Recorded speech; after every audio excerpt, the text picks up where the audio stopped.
Cuando el hombre comió del árbol de la ciencia del bien y del mal, abandonó su estado de inocencia y se convirtió en un pecador. Lo llamamos que murió espiritualmente, ¿verdad? Es la expresión que utilizamos. Porque la paga del pecado es muerte, dice Romanos capítulo 6, versículo 23. A causa de su pecado, Adán transmitió a todos sus descendientes, es decir, a toda la raza humana, la naturaleza pecadora que fue el resultado de la desobediencia. Por tanto, como el pecado entró en el mundo por un hombre, y por el pecado la muerte, así la muerte pasó a todos los hombres, por cuanto todos pecaron. Esta naturaleza es llamada la carne, cuya tendencia natural es pecar. Esta naturaleza no puede agradar a Dios. Hoy queremos hablarte sobre el pecado que está en mí, el pecado que está en nosotros. Escucharemos a nuestro hermano Alejandro Salcedo presentando la reflexión. Te invitamos a ti que nos estás escuchando a dejar tu comentario. Te invitamos también a que te unas al grupo de amigos en Telegram. En la caja de descripción de este vídeo, a través de este canal de YouTube, puedes acceder al grupo de amigos en Telegram. Puedes escribirnos también en WhatsApp. Comparte este vídeo, comparte esta reflexión. Y recuerda, los hombres difieren de sus opiniones cuando se trata de evaluar el pecado. Es por eso que en la época actual se ha sustituido esta palabra y sus derivados con una frase más acorde con la cultura moderna. Robar ahora se le llama cleptomanía. El vicioso es un narcómano. El criminal es un psicópata. El adulterio es infidelidad matrimonial. Al afeminado se le considera como un desviado sexual. No se necesitan muchos argumentos para demostrar la situación pecaminosa por la que atraviesa la humanidad. Todos somos pecadores. Yo me considero pecador, porque el pecado siempre está delante de mí. En cualquier momento fallo al Señor. No soy perfecto. El pecado siempre está delante de nosotros. La historia propia y la misma conducta desviada y torcida del hombre atestiguan la existencia del pecado. Los hombres, con el fin de restarle importancia, han creado teorías que niegan su existencia. Por ejemplo, el ateísmo. El ateísmo niega la existencia de Dios. De paso, niega la realidad del pecado. Sin embargo, la Biblia dice, Romanos capítulo 5, verso 12, por cuanto todos pecaron. Tenemos también el hedonismo. Comamos y bebamos que tal vez mañana moriremos, dicen los hedonistas, para disculpar el pecado con dichos como el anterior. La palabra hedonismo procede del griego y significa placer. Tenemos también el determinismo. Estos seguidores, estos adeptos creen que la conducta del hombre es dictada por circunstancias fuera de su dominio, lo que convierte al hombre en esclavo de las circunstancias. Pero la Biblia dice que el hombre, lejos de ser víctima de la muerte o de la casualidad, ha sido dotado por Dios con la capacidad de saber escoger entre lo bueno y lo malo. Libre albedrío. Desde el mismo momento en que el hombre cometió el primer acto de desobediencia, Dios ya tenía un plan firme, efectivo, para resolver el problema del pecado. Dios es un ser preparado para toda emergencia que concierne a la obra maestra de su creación. Él no se equivoca, Él no comete errores. Nosotros somos los que cometemos errores, los que nos equivocamos. Pero el Señor muestra su gracia, extiende su misericordia. Y aquí entra su Hijo Jesús, para deshacer los efectos de la caída del hombre y hacer más brillante su gracia, Dios proveyó un medio de justificación hasta el grado de considerar al hombre como si nunca hubiese pecado. La justicia de Dios se expresa y llega a su verdadero pleno cumplimiento en la persona de su Hijo Jesucristo. Debido a que todos hemos pecado, nos encontramos en la necesidad espiritual de Dios. Y Dios ofrece su justicia a todos los que creen en su Hijo Jesucristo. Todo esto viene como un don de gracia.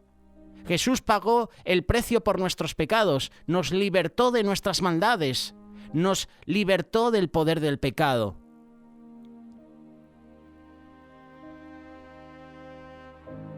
Hay pecados de comisión, es decir, hacer lo que no debemos. Hay pecados de omisión o no hacer lo que debemos hacer. El que sabe hacer lo bueno y no lo hace, le es contado como pecado. Tú y yo debemos sentir la misma repulsión que Dios siente hacia el pecado. No importa lo agradable que sea una persona, si vive de acuerdo a sus deseos pecaminosos o si su vida está llena de muerte. El pecado es pecado y el pecado te separa y me separa de Dios. Debemos sentirnos impulsados a señalarles a los demás que necesitan arrepentirse, buscar la justicia que tenemos en Jesús. Si usted ya ha sido salvo, no te conformes. No te conformes a vivir como estás viviendo ahora. Busca continuamente el perdón de Dios. Reflexiona ante Dios sobre tu situación espiritual. Dios es fiel y justo para perdonar nuestros pecados. Esto lo dice la primera carta de Juan, capítulo 1, verso 9, es una promesa. Si confesamos nuestros pecados, Él es fiel y justo para perdonar nuestros pecados y limpiarnos de toda maldad. El pecado que mora en mí es el título de esta reflexión y Alejandro Salcedo, con más detalle, nos la presenta en esta mañana. Donde dice, miserable de mí, ¿quién me librará de este cuerpo de muerte? Este pasaje no representa al apóstol como si anduviera en pos de la carne, sino como uno que se disponía de todo corazón a no andar así.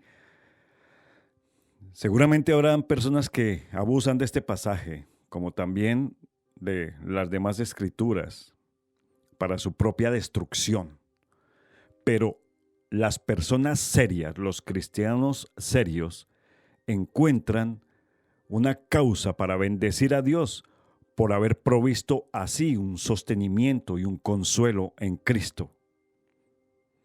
No tenemos que ver defectos en la Escritura, porque los ciegos en sus propias lujurias abusan de ellas, ni tampoco de ninguna interpretación justa y bien respaldada de ellas. Ningún hombre que no esté metido en este conflicto puede entender claramente el significado de estas palabras, ni tampoco juzgar a menos en la ley de Dios, ni en la santidad que se exige. Sean santos, porque yo soy santo. Buscamos la santidad. No nos excusamos que somos humanos imperfectos para andar pecando y practicando el pecado. El nuevo hombre, creado según Dios en justicia, santidad y verdad, sigue la verdad en Cristo Jesús. Debido a que hemos muerto con Cristo, la ley ya no nos condena. Resucitamos también cuando Cristo resucitó. Y como nuevas criaturas pertenecemos a Cristo, a Él. Su Espíritu, el Espíritu Santo, nos capacita para producir buenos frutos para Dios. Ahora servimos no porque queremos obedecer ciertas reglas, sino porque nuestro renovado corazón rebosa de amor a Dios. Cuando una persona muere a la vieja vida y pasa a ser de Cristo, nace a una nueva vida. La mentalidad del incrédulo se centra en la autocomplacencia. La fuente de poder del incrédulo es su propia autodeterminación. Por contraste, Dios es el centro de la vida del cristiano.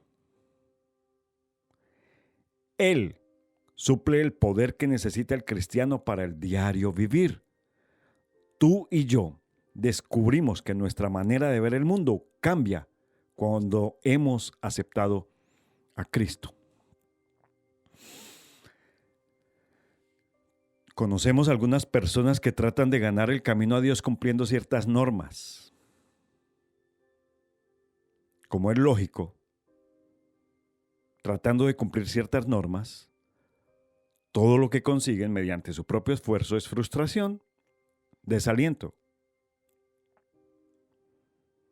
Sin embargo, gracias al sacrificio de Cristo, el camino hacia Dios ya está abierto.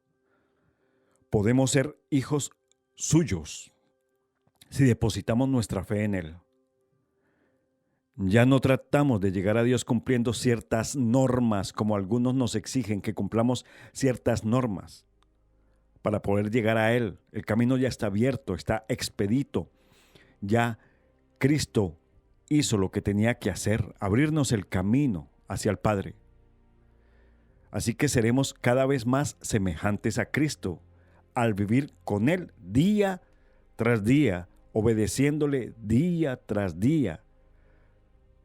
Dejemos que el Espíritu Santo aparte nuestros ojos de los logros propios y nos dirija a Jesús. En el versículo 15 de Romanos 7, dice Pablo, porque lo que hago no lo entiendo, pues no hago lo que quiero, sino lo que aborrezco, eso estoy haciendo. Pablo descubrió que pecaba en formas que ni aún le eran atractivas. Con ser cristiano, no se logra desarraigar todos los pecados de la vida en el creyente. Nacer de nuevo requiere un momento de fe, pero llegar a ser como Cristo es un proceso de toda la vida. Pablo compara nuestro crecimiento cristiano a una buena carrera. He peleado la buena batalla, he acabado la carrera, he guardado la fe. Segunda de Timoteo 4:7. Tal como Pablo viene enfatizando desde el comienzo de su carta a los romanos, nadie en el mundo es inocente. Nadie en el mundo merece ser salvo. Ni el pagano que desconoce las leyes de Dios, ni el cristiano, ni el judío que sí las conoce y que procura guardarlas.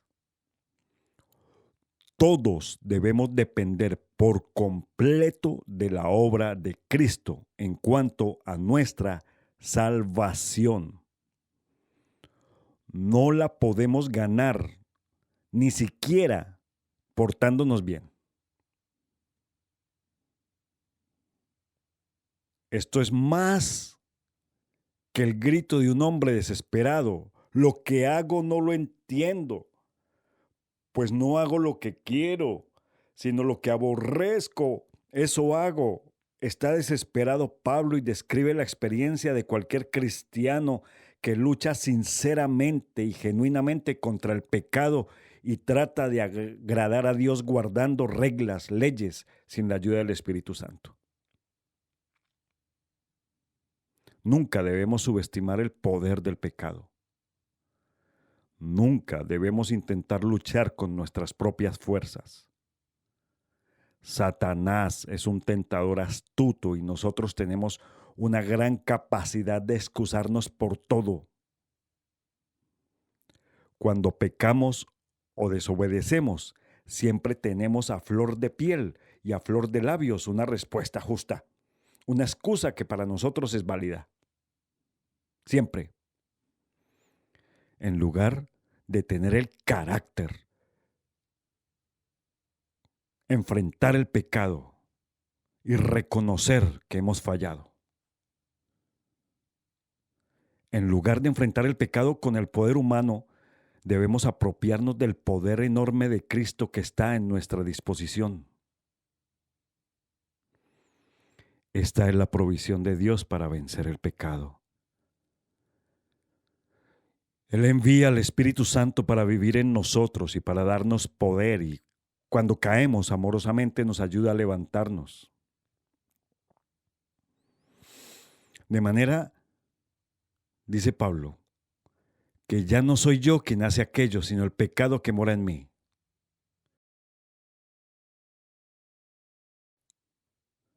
Y yo sé que en mí, esto es, en mi carne, no mora el bien. Porque el querer el bien está en mí, pero no el hacerlo. Porque no hago el bien que quiero, sino el mal que no quiero, eso hago. Y si hago lo que no quiero, ya no lo hago yo, sino el pecado que mora en mí. El diablo me obligó a hacerlo. Yo no lo hice, fue el pecado que está en mí.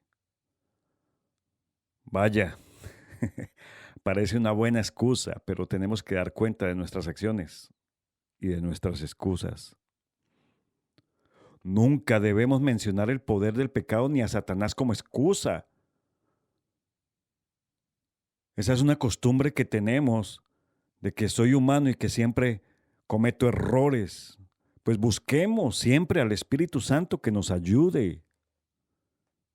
El diablo nos tienta todo el tiempo, en todo momento, a toda hora. Pero tú y yo somos los que tomamos la decisión de pecar o no, con la ayuda de Cristo. Sin la ayuda de Cristo, el pecado es más fuerte que nosotros y algunas veces no nos resistimos a sus ataques. De ahí que nunca debiéramos enfrentarnos al pecado solos. Jesucristo, quien venció el pecado de una vez y por todas, ha prometido pelear a nuestro lado. Si buscamos su ayuda, no caeremos en pecado. Ahí mismo en Romanos 7, del 23 al 25, dice Pablo, pero veo otra ley en mis miembros que se revela contra la ley de mi mente y que ella me lleva cautivo a la ley del pecado que está en mis miembros. Miserable de mí, ¿quién me librará de este cuerpo de muerte? Gracias doy a Dios por Jesucristo, Señor nuestro. Así que yo mismo con la mente sirvo a la ley de Dios, mas con la carne a la ley del pecado. La ley en mis miembros es el pecado oculto que tenemos dentro. Esa es nuestra vulnerabilidad.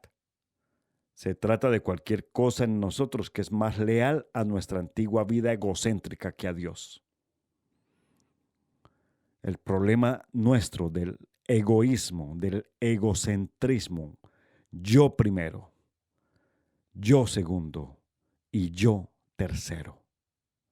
Le digo el yo-yo. La lucha interna contra el pecado es tan real para nosotros como fue para Pablo. Y de Pablo aprendemos qué hacer al respecto. Siempre que él se sentía perdido, se remontaba a los inicios de su vida espiritual y recordaba que Jesucristo ya lo había liberado. Cuando tú te halles confundido, abrumado por la atracción del pecado, sigue el ejemplo de Pablo. Da gracias a Dios por haberte dado libertad a través de Jesucristo. Permite que la realidad del poder de Cristo te conceda una victoria verdadera sobre el pecado. Evidentemente, tú y yo, todos los días luchamos contra la tentación. Por eso oramos en el Padre Nuestro. No nos dejes caer en tentación y líbranos de todo mal. El Espíritu Santo es el que nos ayuda. Mi consejo para ti en este momento, si tú estás luchando con el pecado y estás cayendo permanentemente en tentación, es que busques con sinceridad y con esa ansia que tenía Pablo, con ese grito de angustia, busca al Señor Jesucristo, que Él te ayudará por medio de su Santo Espíritu y te sacará del pozo cenagoso y te librará de tanta tentación, pero tienes que aferrarte a Él. Y otra cosa, son decisiones que tú tienes que tomar, decisiones radicales para tu vida, pero para tu vida eterna. Dios te bendiga. Un abrazo.